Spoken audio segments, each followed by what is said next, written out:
News 18 India diamond state summit में CM सम्राट चौधरी ने तेजस्वी के सिलेक्टेड सीएम वाले बयान पर करारा पलटवार किया है। सम्राट चौधरी ने कहा आरजेडी उन्हें सिलेक्टेड सीएम बताती है। सम्राट चौधरी ने कहा लालू प्रसाद जो सीएम बने थे वो सिलेक्टेड थे, राबड़ी देवी जब सीएम बनी तो वो भी सिलेक्टेड थी, तेजस्वी जब डिप्टी सीएम बने तो वो भी सिलेक्टेड ही थे। जिस परिवार में 3 सिलेक्टेड हों उन्हें दूसरे पर बोलने का हक नहीं है। सम्राट चौधरी ने कहा कि उन्हें 206 विधायकों का समर्थन हासिल है। कि राजनीति में हम लोग देखते थे बड़े बड़े लोगों को, अब तो उनका पूरा परिवार हमको सिर्फ टारगेट करके ही राजनीति कर सकता है, इससे ज्यादा कुछ बचा नहीं है। लोग कहते हैं कि सिलेक्टेड सीएम है सम्राट चौधरी। मैं सिर्फ इतिहास के पन्ने में एक वर्ड आपको बताता हूं। लालू जी जब मुख्यमंत्री बने थे तब वो सिलेक्टेड थे, राबड़ी देवी जी जब मुख्यमंत्री बनी थी तब सिलेक्टेड थे, और तेजस्वी यादव जब उप मुख्यमंत्री बने थे तब भी सिलेक्टेड थे। जिस परिवार में 3 सिलेक्टेड हो उसको दूसरे पे बोलने का हक है क्या?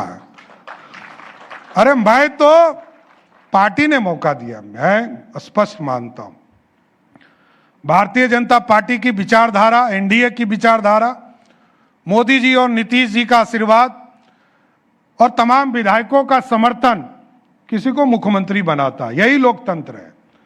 यहां जनता सीधे मुख्यमंत्री नहीं चुनती है, प्रधानमंत्री नहीं चुनती है, यहां लोकतंत्र है, विधायक चुने जाते हैं, विधायक तय करते हैं मुख्यमंत्री कौन होगा। हमको आज भी 206 एमएलए का समर्थन है, जीत के तो मैं 202 ही आया था। एकदम गलतफहमी में मत रहिएगा, पता चलेगा कि इतिहास के पन्ने में आप चले गए। सीएम सम्राट ने एक बार फिर कहा वो क्राइम, करप्शन और कम्युनलिज्म से कोई समझौता नहीं करेंगे। सम्राट चौधरी ने CCC जारी रहेगा ऐसा बयान भी दिया। सीएम ने कहा वो हर एक 36 घंटे के भीतर एक भ्रष्टाचारी को जेल में डालते हैं। सीएम ने एक बार फिर कहा अपराधी को बिहार छोड़ना पड़ेगा, अपराधी को नेपाल भागना पड़ेगा, बिहार में भला नहीं होने वाला है। हम आगे बढ़ रहे हैं, आगे कई चीजों को काम करना है और हम लोगों का स्पष्ट मानना है क्राइम से समझौता नहीं हो सकता है, ना क्राइम से, ना कम्युनलिज्म से, ना करप्शन से।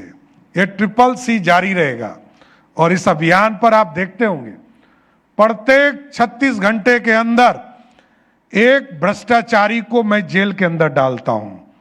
और मैंने साफ संदेश दिया है, नीतीश जी का सुशासन स्पीडी ट्रायल से लेकर कार्रवाई तक चला है।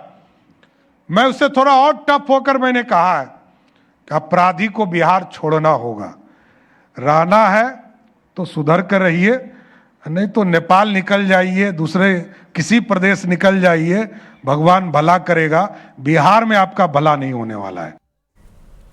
सीएम सम्राट ने news 18 India diamond state summit में रोजगार को लेकर भी बड़ी बात कही। उन्होंने कहा कि 20 नवंबर को सरकार का 1 साल पूरा होने पर बिहार में 5 लाख करोड़ का निवेश जमीन पर उतरे, तभी हम आगे बढ़ पाएंगे। सम्राट ने कहा कि बिहारी को बिहार में पढ़ाना, बिहारी को बिहार में उद्योग धंधे कराना और बिहारी को बिहार के अंदर रोजगार दिलाना सरकार का मकसद है कि 20 नवंबर को एनडीए की सरकार का 1 साल पूरा होगा और उस दिन लगभग 5 लाख करोड़ जमीन पर उतरे प्राइवेट स्तर पर। सरकार तो 3,47,000 करोड़ लगाएगी, लेकिन प्राइवेट स्तर पर हम लगाएं तब तो आगे बढ़ पाएंगे, क्योंकि रोजगार भी हमारे लिए बड़ा विषय है। इसलिए मैंने शुरू में कहा बिहारी को बिहार में पढ़ाना, बिहारी को बिहार में उद्योग धंधे कराना और बिहारी को बिहार के अंदर रोजगार दिलाना ही हमारी सरकार का मकसद है।